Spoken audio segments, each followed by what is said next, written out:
एवं किसान कल्याण मंत्रालय, भारत सरकार।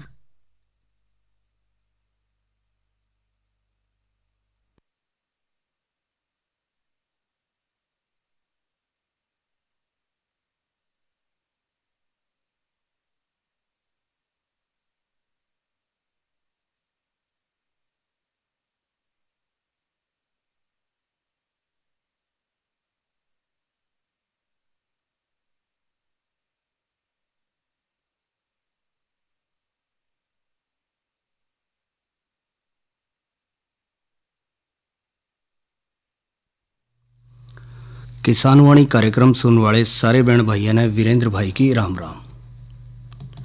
किसान भाइयों, आज हम अपने कार्यक्रम में करेंगे चर्चा कृषि में ड्रोन का महत्व। यानी कि ड्रोन एक ऐसा आधुनिक उपकरण जो कि खेती बाड़ी में जो है अपना अहम रोल अदा कर रहा है। तो किस तरह से ये जो है फ़ायदेमंद हो सके किसान भाइयों के लिए, इसके ऊपर करेंगे विस्तार से चर्चा।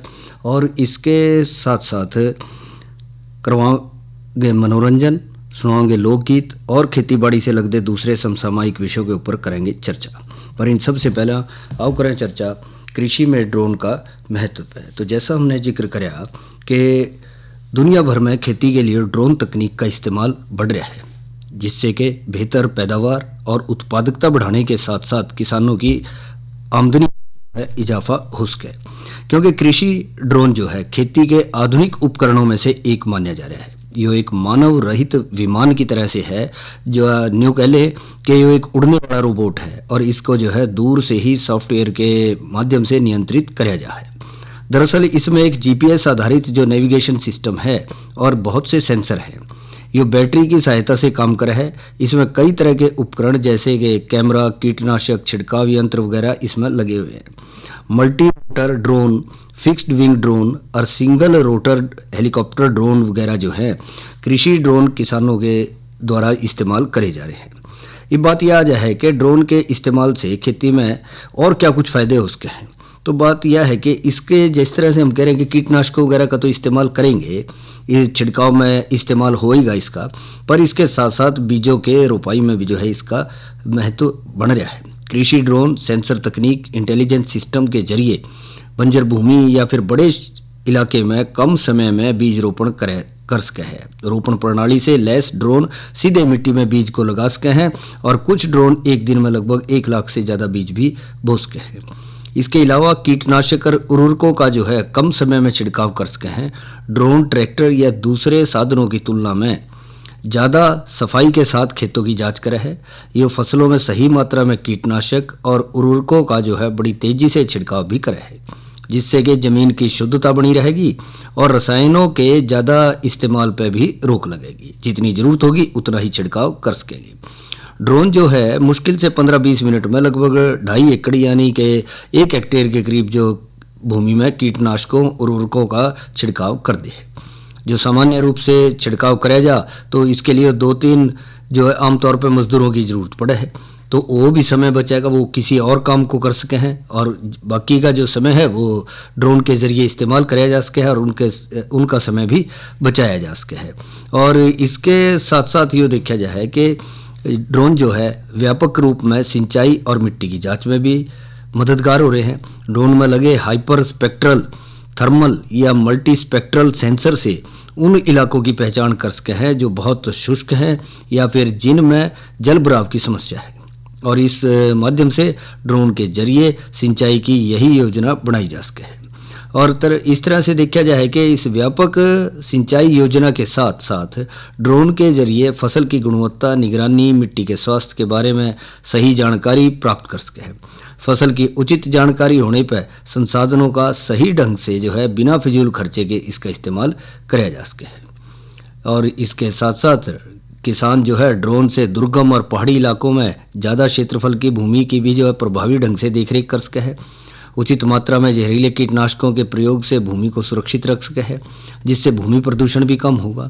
और मल्टी स्पेक्ट्रल सेंसर और आरजीबी सेंसर तकनीक वाला कृषि ड्रोन जो है किसान बीमा दावों के लिए फसलों के नुकसान का सही आकलन भी कर सके है। इसका फ़ायदा फसल को नुकसान पहुंचने की स्थिति में बीमा का दावा करने में उपयोगी हो सके है। दरअसल किसान ड्रोन नुकसान का आकलन करके सबूत इकट्ठा कर सके है और बीमा कंपनी के पास नुकसान की भरपाई का दावा भी मजबूती के साथ रख सके है।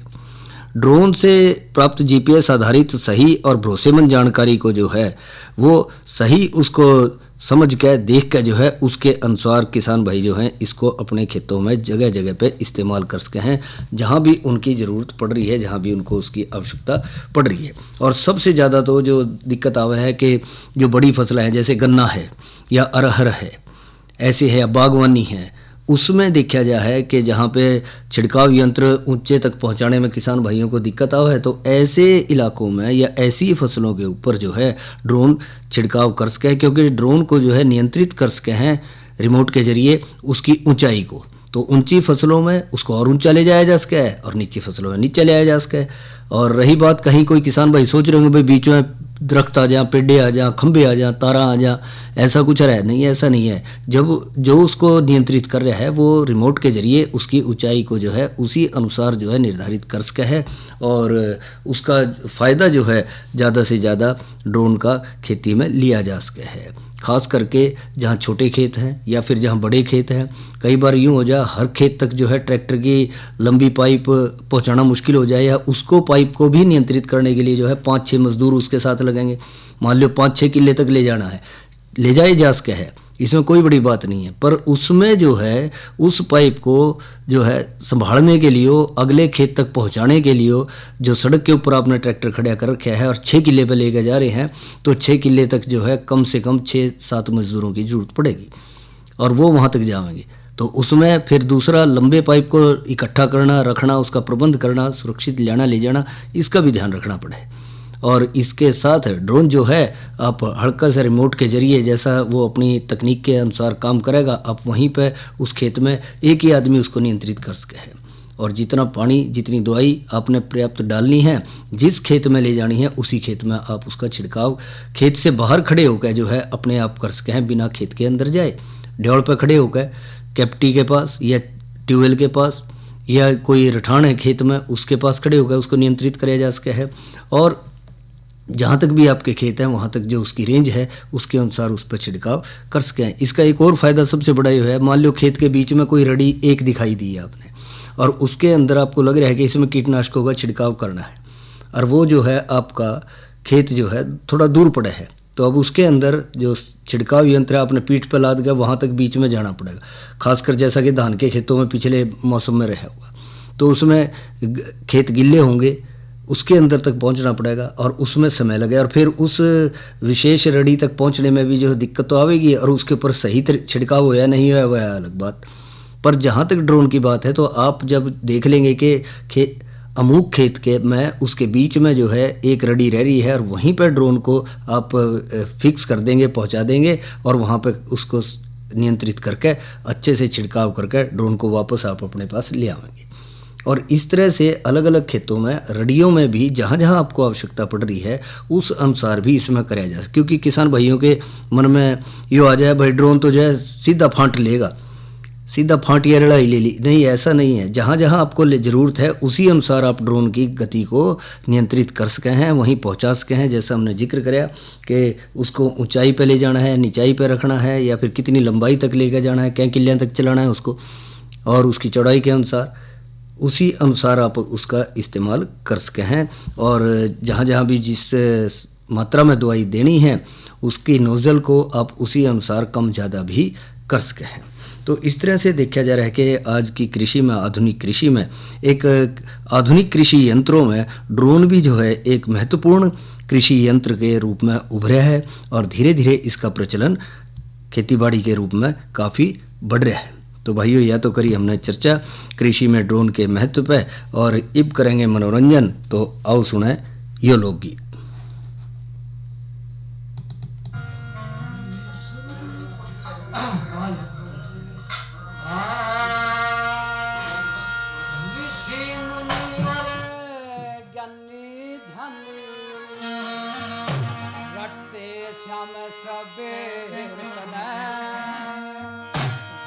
सच्चे मन ते याद किया कबू उसकी सुनी मेरे जना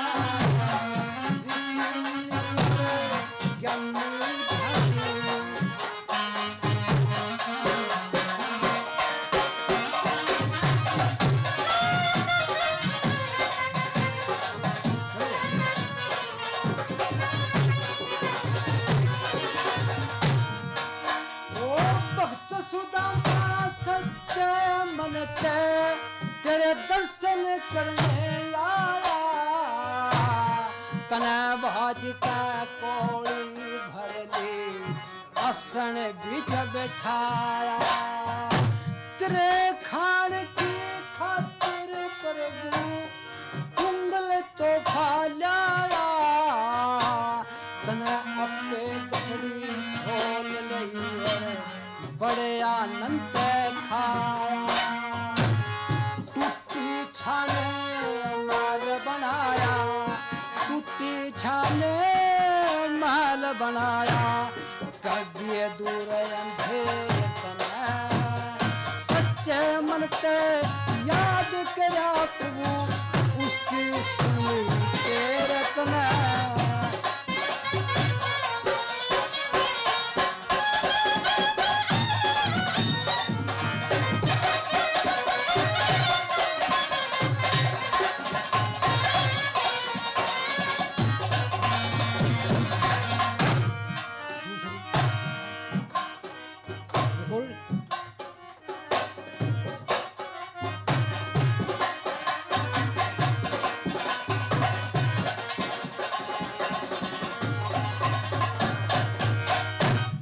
सबरी बिलड़ी तेरे नाम की हरदम मारा टेरे थी कद आवे भगवान मेरे वा रोज बवारी फेरे थी उस कुटिया में फूल तोड़वा चारों तरफ बखेरे थी कद आवे भगवान मेरे वा रोज बवारी फेर थी वो राजी होकर खाए भगवने राजी होकर खाए भगवने बिलनी के जूठे बेतना लक्ष्मण जी ने फेंक दिए थे वो भी मंगा लिए फेर तना ऋषि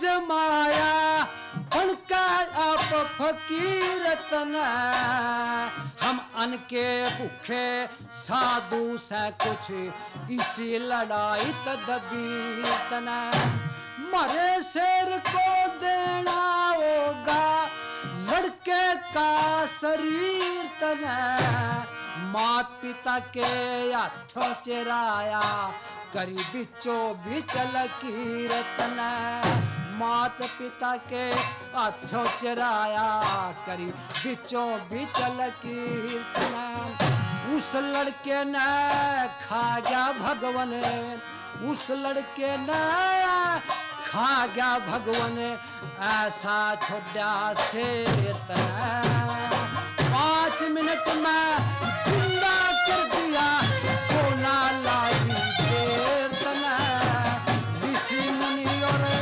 ज्ञानी धनी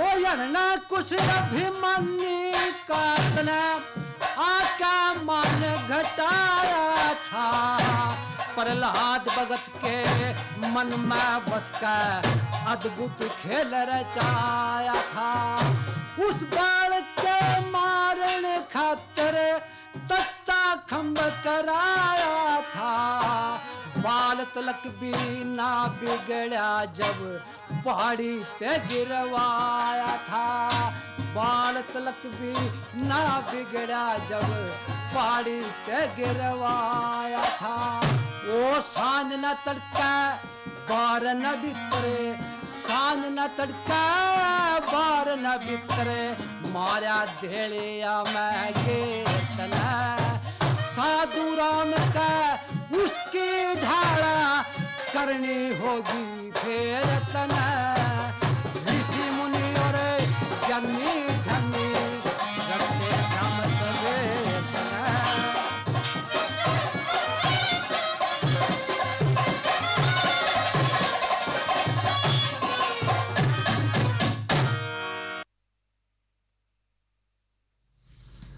ऋषि मुनि और ज्ञानी ध्यानी, यो तो सुना लोकगीत महेंद्र सिंह मार और साथियों की आवाज़ में। और भाइयों, अब करेंगे चर्चा आज के मौसम की जानकारी पर। तो आज का अधिकतम तापमान रहा 31 डिग्री सेल्सियस, न्यूनतम रहा 16 डिग्री सेल्सियस और हवा की गति रही 10.9 किलोमीटर प्रति घंटे की रफ्तार से हवाएं चली। कल का अधिकतम तापमान 30 डिग्री सेल्सियस और न्यूनतम जो है 15 डिग्री सेल्सियस रहने की संभावना है। जहाँ तक कल के कृषि कार्यक्रम का सवाल है तो भाइयों, कल ने चर्चा का विषय रहेगा मृदा स्वास्थ्य कार्ड और नई फसल नई उमंग के तहत चर्चा का विषय रहेगा मटर की बिजाई। तो यह तो बात करी भाइयों हमने मौसम की जानकारी और कल के कृषि कार्यक्रम पे। और अब जानकारी देंगे कि अंतर्राष्ट्रीय मोटे अनाज वर्ष 2023 के अंतर्गत बाजरा का पोषण संबंधित महत्व, कि बाजरा जो है किस तरह से एक अति महत्वपूर्ण फसल मानी जाए या अनाज माना जाए मोटे अनाज में, जिसका कि बहुत ज़्यादा महत्व बन जाए एक पोषक तत्व के रूप में, अनाज के रूप में जो हम अपनी खुराक में इस्तेमाल कर रहे हैं। तो पर्ल मिलेट, जिसने कि बाजरा के नाम से भी जाना जाए है, एक लोकप्रिय अनाज है जो कि भारत, अफ्रीका, दुनिया के बहुत से हिस्सों में जो है व्यापक रूप से इस्तेमाल कराया जाए है भोजन में। और बाजरा छोटे किसानों के लिए एक महत्वपूर्ण भी फसल भी है, क्योंकि ये सूखा सैले है और ख़राब मिट्टी की स्थिति में भी अच्छी बढ़वार करा है, अच्छी पैदावार दे जाए।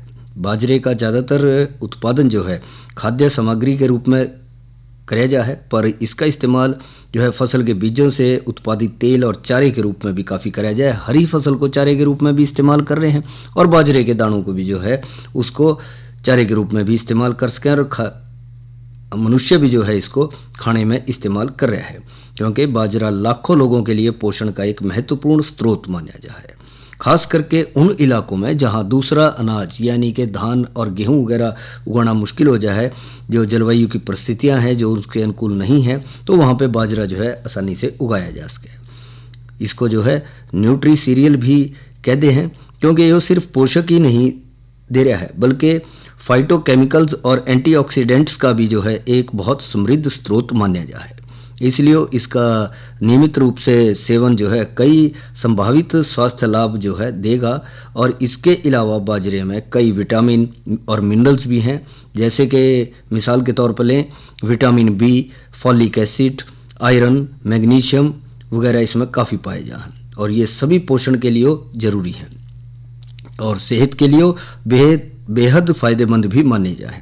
बाजरा भारतीय खाद्य पदार्थों की सूची में एक अहम स्थान रखा है और इसका इस्तेमाल जो है कई प्रकार के व्यंजनों के रूप में भी कराया जाए, जिसमें रोटी है, खिचड़ी है, पोहा है, उपमा है, खीर है, जो भी अपनी रुचि के अनुसार जो है लोग बनावे हैं और उन व्यंजनों को जो है इस्तेमाल करे हैं अपनी खुराक के एक हिस्से के रूप में। और एक प्रधान भोजन होने के अलावा बाजरा जो है कई प्रकार के जो पोषण और स्वास्थ्य लाभ है वो भी दे है। बाजरे की जो पोषक संरचना के बारे में जो बात करें तो बाजरा पोषक तत्वों से भरपूर भोजन है, जैसा हमने जिक्र किया, जिसमें कार्बोहाइड्रेट, प्रोटीन, फाइबर, विटामिन, खनिजों से भरपूर है और ये ग्लूटेन मुक्त है। इसलिए जो है सीलिएक रोग या ग्लूटेन असहिष्णु लोग वाले लोगों के लिए बहुत ही बेहतर भोजन माना गया है। और कार्बोहाइड्रेट, बाजरा कार्बोहाइड्रेट का एक समृद्ध स्रोत है जो शरीर को ऊर्जा प्रदान करा है और यो ग्लाइसेमिक इंडेक्स में भी जो है कम है और इसका अर्थ है कि यो रक्त शर्करा के स्तर में तेज़ी से बढ़वार नहीं करता, वृद्धि नहीं करता। और जहाँ तक जो प्रोटीन की बात करें तो बाजरे में महत्वपूर्ण मात्रा में जो है प्रोटीन पाया जाए है, जो शरीर के निर्माण और उसके जो स्वास्थ्य संबंधी जो उसको आवश्यक ज़रूरतें हैं, या यूँ कह लें कि आम बोलचाल की भाषा में कह दें कि जो शरीर के ऊतकों की मरम्मत के लिए जो है बहुत ज़्यादा ज़रूरी है। और ये आवश्यक अमीनो एसिड का भी एक अच्छा स्रोत माना जाए है, जिसमें लाइसिन भी शामिल है, जिसकी अक्सर दूसरे अनाजों में कमी पाई जाए। जहाँ तक फाइबर की बात है तो बाजरे में फाइबर जो है काफ़ी ज़्यादा मात्रा में पाया जाए, जो स्वास्थ्य पाचन को बढ़ावा दे है, कब्ज को रोकने, हृदय रोग के जोखिम को कम करने में भी ये काफ़ी मदद करेगा। और जो विटामिन की बात करें तो बाजरा विटामिन बी कॉम्प्लेक्स सहित जो है दूसरे विटामिन, जिस तरह के विटामिन सी, विटामिन के वगैरह से भरपूर है, जो शरीर में ऊर्जा तंत्र के काम में बहुत महत्वपूर्ण भूमिका निभावे हैं। ये विटामिन ई का भी जो है एक बढ़िया स्रोत माना जाए, जिसमें एंटीऑक्सीडेंट गुण हैं और स्वस्थ त्वचा और इसके साथ साथ जो है बालों को भी जो है बनाए रखने में काफ़ी मदद करे है। और खनिज के रूप में देखें तो बाजरे में जो है आयरन, मैग्नीशियम, पोटाशियम, फास्फोरस सहित बहुत से खनिजों का एक समृद्ध स्रोत माना जाता है। ये खनिज जो है स्वस्थ हड्डियों, मांसपेशियों और अंगों को बनाए रखने के साथ साथ शरीर में बहुत सी विभिन्न शारीरिक प्रक्रियाओं को जो है नियमित रूप से संचालित करने में महत्वपूर्ण भूमिका निभावे हैं। इस तरह पाचन संबंधी है, हृदय स्वास्थ्य संबंधी है, वजन प्रबंधन संबंधी है, मधुमेह प्रबंधन है, इन सब में जो है ये बाजरा अपनी अहम भूमिका निभावे है। और उसमें ये भी देखा गया है, जो पाचन की मिसाल के तौर पर बात करें तो बाजरे में काफ़ी मात्रा में फाइबर पाया गया है, जो स्वस्थ लाभ पाचन को बढ़ावा देने में, कब्ज को रोकने में मदद करेगा। फाइबर मल को नरम करने और नियमित मल त्याग को बढ़ावा देने में काफ़ी मदद करे है। और ये आंत में फ़ायदेमंद बैक्टीरिया को भी बढ़ावा है, जो आंत में सूक्ष्म जीवों के स्वस्थ संतुलन को बनाए रखने में मददगार है। ये समग्र आंत स्वास्थ्य में सुधार करेगा और इसके साथ साथ पाचन विकारों के जोखिम को कम कर सके है। और इस तरह से जो है ये बहुत ज़्यादा फ़ायदेमंद रहे, क्योंकि जो पाचन शक्ति, पाचन प्रक्रिया सही से काम करेगी तो कह देख रहे हैं कि जो खाया पिया है वो सही रूप से शरीर में लगेगा। नहीं कई बार न्यूज़ देखा जाए है, न्यूज़ सुना जाए है कि खावे तो बहुत है पर खाया पिया लगता कोई नहीं, क्योंकि उसके पाचन प्रक्रिया जो है सही नहीं है। तो उसको स्वस्थ रखने के लिए जो है पौष्टिक आहार लेना पड़ेगा और पौष्टिक आहार के रूप में जो है बाजरा जैसे मोटे अनाजों को अपनाना पड़ेगा। और इसी तरह से बाजरा जो है कम वसा वाला भोजन भी है। फाइबर और दूसरे स्वस्थ पोषक तत्वों के लिए जो कि हृदय के लिए बहुत ज़रूरी हैं, जिसमें मैग्नीशियम, पोटाशियम में ज़्यादा है। ये पोषक तत्व जो है रक्तचाप को कम करने, कोलेस्ट्रॉल के स्तर को कम करने और समग्र हृदय स्वास्थ्य में सुधार करने में जो है बहुत ज़्यादा सहायता करें। बाजरा का नियमित सेवन जो है हृदय रोग, स्ट्रोक और दूसरे हृदय संबंधी विकारों के जोखिम को भी काफ़ी कम करे। और यहाँ तक कि बाजरे को ये कहा गया है कि कम कैलोरी वाला है, उच्च फाइबर वाला भोजन है, जो परिपूर्णता और तृप्ति की भावनाओं को बढ़ावा देने के साथ जो है मदद करे है। और इस तरह से ये समग्र कैलोरी सेवन को कम करके ज़्यादा खाने से रोक के जो है न्यू कैलो के वजन पे भी नियंत्रण रखे है और बढ़ते वजन को भी कम कर ले। तो इस तरह से बाजरा जो है एक बहुत ही अत्यंत महत्वपूर्ण मोटा अनाज है, जो कि पोषण के रूप में जो इस्तेमाल करें तो वो अपना अलग ही जो है असर हमारे शरीर पर दिखावेगा और सभी जो है उसमें स्वस्थ रहेंगे। तो भाइयों, या तो करिए हमने चर्चा बाजरा का पोषण संबंधित महत्व पे, और अब करेंगे चर्चा आज की नसीहत के तहत बागवानी में प्लास्टिक मल्च का महत्व पे। तो बागवानी का जहाँ तक सवाल है तो बहुत से किसान भाई जो हैं हमारे जो खाद्यान्न फसलें उगा रहे हैं, जिस तरह धान, गेहूँ वगैरह या दालें लगा रहे हैं, तो इसके साथ साथ बागवानी की तरफ भी रुझान करे हैं। और उसमें ये हो जाए कि बागवानी फसलों की ठीक पैदावार लेने के लिए खरपतवार और पानी की कमी जो है, कई तरह की जो बाधाएं आ जाए हैं, उसमें एक मुख्य बाधा आ जाए।